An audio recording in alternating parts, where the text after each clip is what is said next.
So, hello guys and welcome to this week's tutorial. I'm really excited to show you this one. So this is a really cool motion graphic animation, so you could use this in concert visuals as a intro or maybe some kind of transition. So you can use this for anything. So I hope you like this.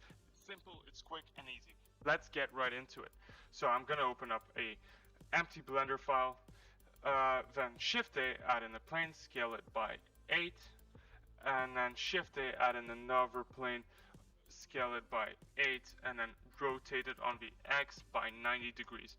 Then grab Y, Control, and snap it to the grid.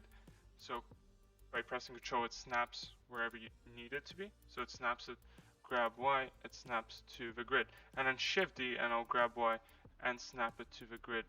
Oh no, I would make a duplicate after.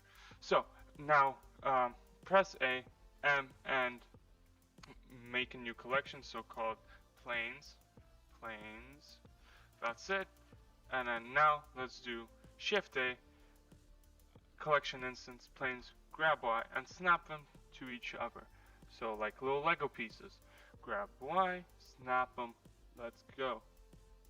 Shift A, planes, grab Y, snap that little bad boy right there.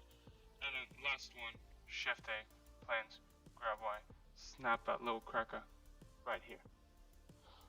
Perfect. Now Shift A, add in a camera, press N, go into the item, reset its rotation to 90 degrees and on the other axis 0.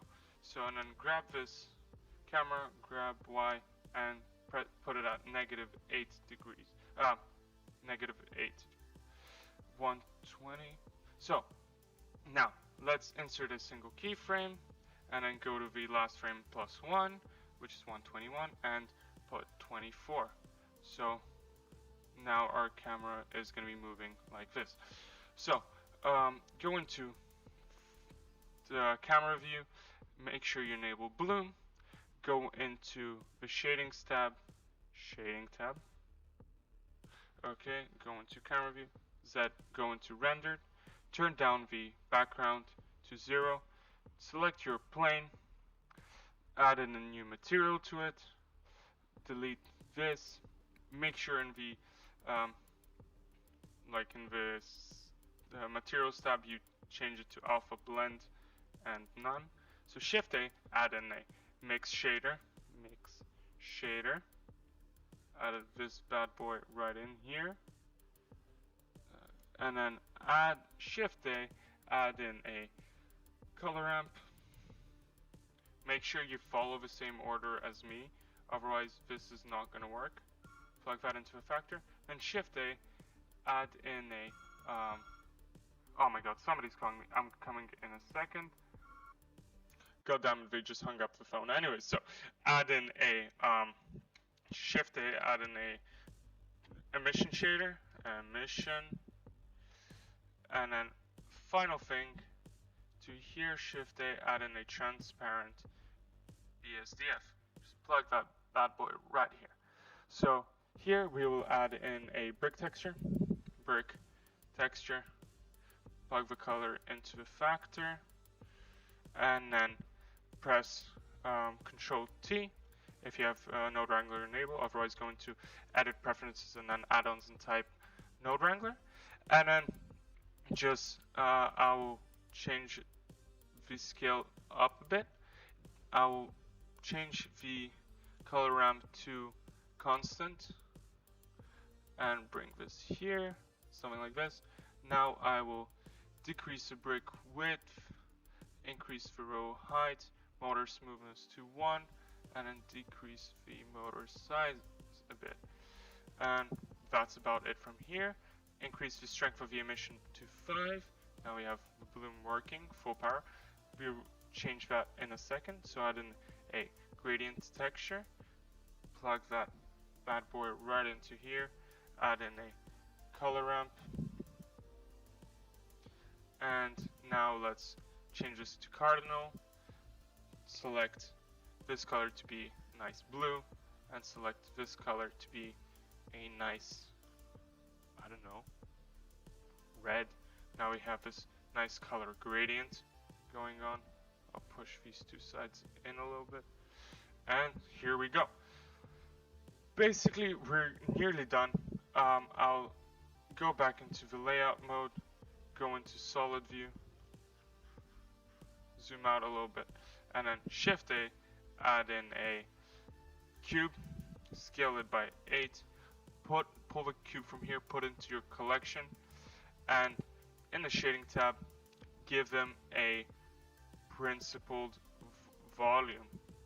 So Shift A, add in a volume, principled volume, plug that into the volume, decrease the density a little bit to how you like it, because now this is gonna fade out all the background.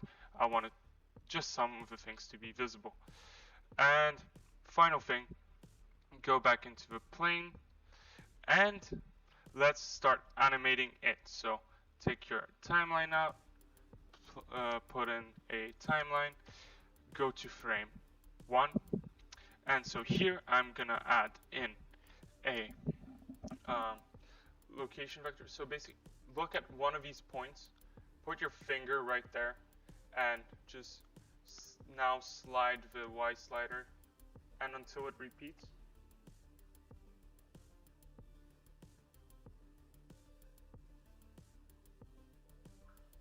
So it repeated for me at like 3.38.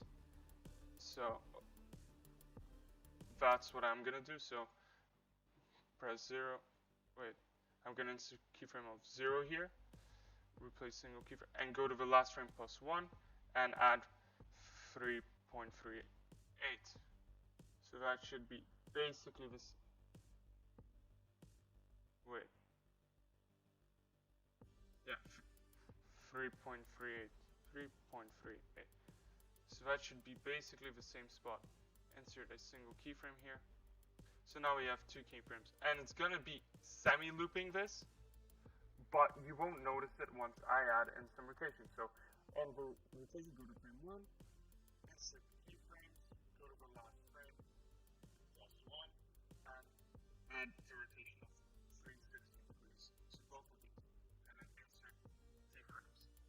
And now we have this going on. So just to show you, we have this cool looking animation going on. So this is really nice, and you can use it for anything. So final thing, just decrease your render samples to 24. You don't really need 64, and anyways, it's gonna be speedy fast.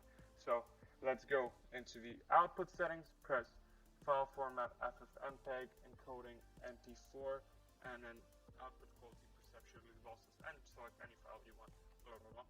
That's it. So now you just hit F12 or Control 12 to render the whole animation, and you're ready to go. And in the end, in around 1 minute, you're gonna get something like this. So thank you guys for watching. This has been a pleasure to make, and see you in the next one. So if you can, I would really be glad if you could check out my Patreon. It's linked in the description, and support this channel because I really love making YouTube videos, but I need some assistance because university and everything, I have to make this worth my time. So thank you guys very much, and let's see you again next one. Have a good day.